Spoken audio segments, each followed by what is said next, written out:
we're getting ready to can up all these pretty tomatoes. Come along with me while I show you a couple of ways that we can our stewed tomatoes. Hello, welcome to Andale Homestead. I'm Ann, and I'm so glad that you're here today.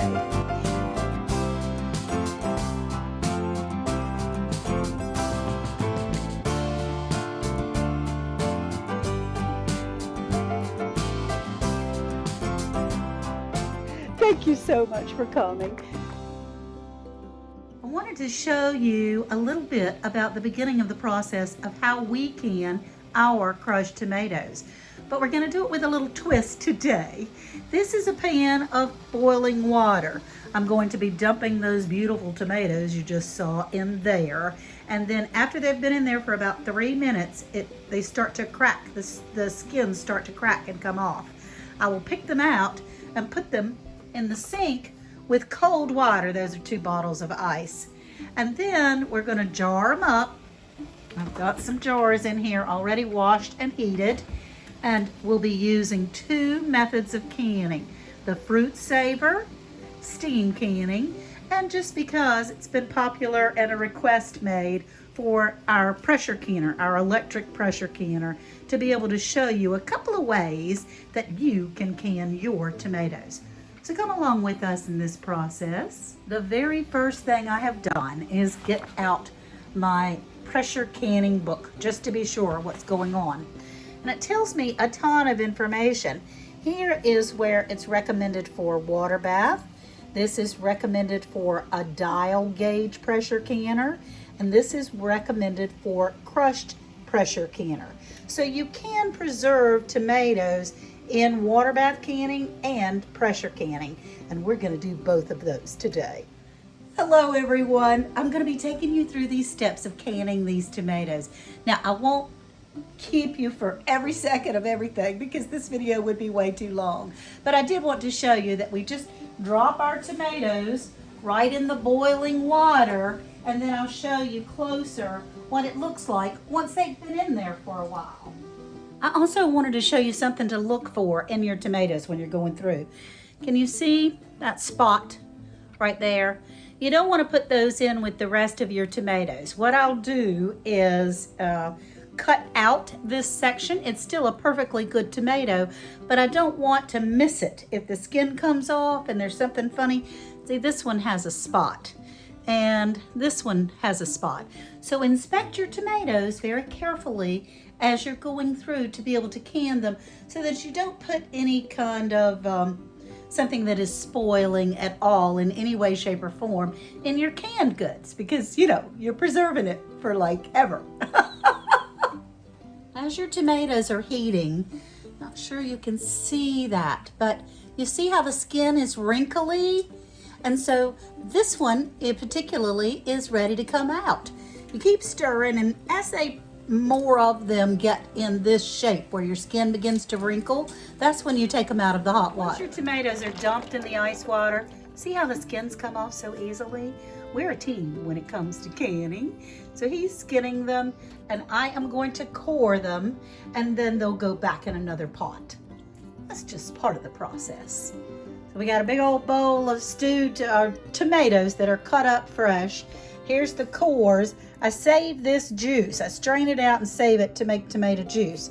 Then we're going to put it in a big pot. We have a few more tomatoes to do, but we ran out of room in the bowl. And Worth is going to pour that in there for me now so that we can go ahead and get started warming those tomatoes.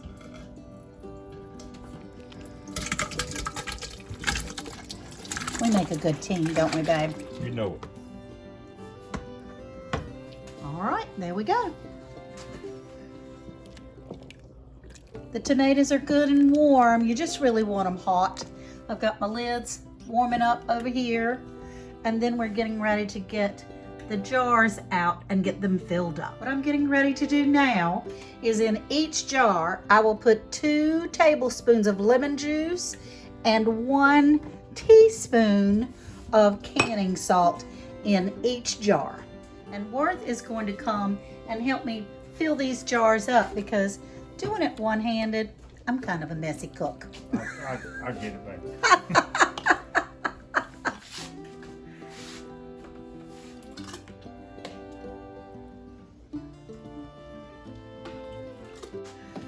The next process is to debubble. And I looked at the instructions and it says we need a 1/2 inch. Now what these little squares are your measuring tools to be able to see how much is a 1/2 inch. We're putting 8 cups of hot water in the electric pressure canner in order to get it prepared. And while he's doing that, I'm cleaning off the rims because we want to make sure that our lids fit properly. So I'm cleaning off the rim. When you put the ring on, you put it on finger tight. I do have another clue for you. Yesterday, when I did a whole bunch of canning, I had to inspect all of these lids because sometime in shipping or in the store or something, there was probably 6 of them that were bent just a little bit on the side. So be sure you inspect your lids before you use them. So these jars are ready to go in the electric canner. Worth is going to help me getting them in. This is a little bowl of vinegar that I used to clean tissue, and see there was some tomatoes in there. So he's going to place all 4 of those jars in there, and when he gets them in, I'll show you how we turn it on. It's so easy, so easy. So once the jars are in, you try to put them in so that they're not exactly touching each other all that tightly. The thing about this canner, it only holds 4 quarts at a time. So he's going to close the lid for me, and it locks in place. We're going to make sure that our little dial back here is on exhaust. You go over here, push high. Now the timer for a pressure canner is 20 minutes, according to the book. So we're going to, sorry about the noise. Now I have it set for 20 minutes and I push start. It's going to go round and round and round until it builds up the proper temperature, and then it will do a countdown. I'll call you back. In the meantime, we're going to be doing some more steam canning. This has been building up pressure and heat, and you can see if you can see the steam. The steam is coming out of the top. You have it on exhaust. And in just a second, this timer is going to beep and give you a 10-minute countdown. And when it does, we'll be right back. It just beeped. That's 10 minutes. It's going to count down to 0 as it's building up pressure in the electric canner. It did it all by itself, y'all. I didn't have to push anything. We saved all the skins, and so what I'm going to do is put them in the dehydrator, dehydrate these, and make tomato powder to go in soups and stews and all kinds of things like that.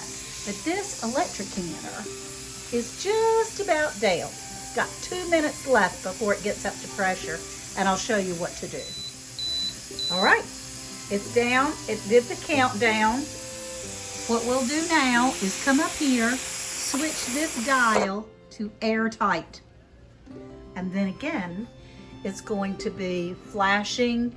It'll swirl around and make sure it comes up to pressure, does its own countdown. I'll try to get that process for you so you can see, but sometimes it just does it on its own. And then when it's finished, it cuts itself off, y'all. Okay, it's doing this little spinny thing, which means it's getting ready to start the timer.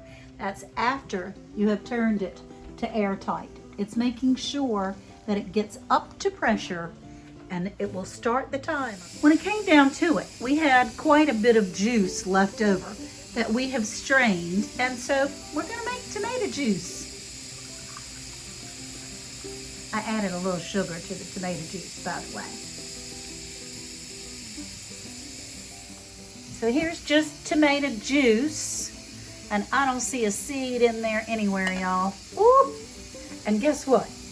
We had a little bit left over. So I'm going to take a sip.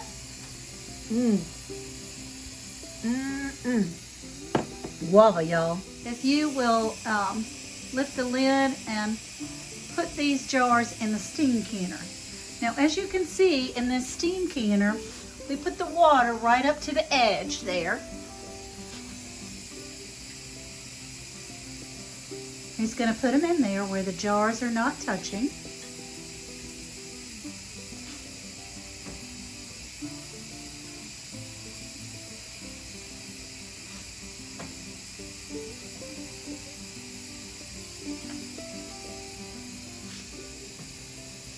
Alright, now we're going to put the lid back on and I'll show you the gauge again on this steam canner. There's a gauge right here that when this little red line gets all the way to the green part, it's ready to go. And in water bath canning, it says, how long is it, 40 minutes, babe? 40 minutes. 40 minutes for quart size.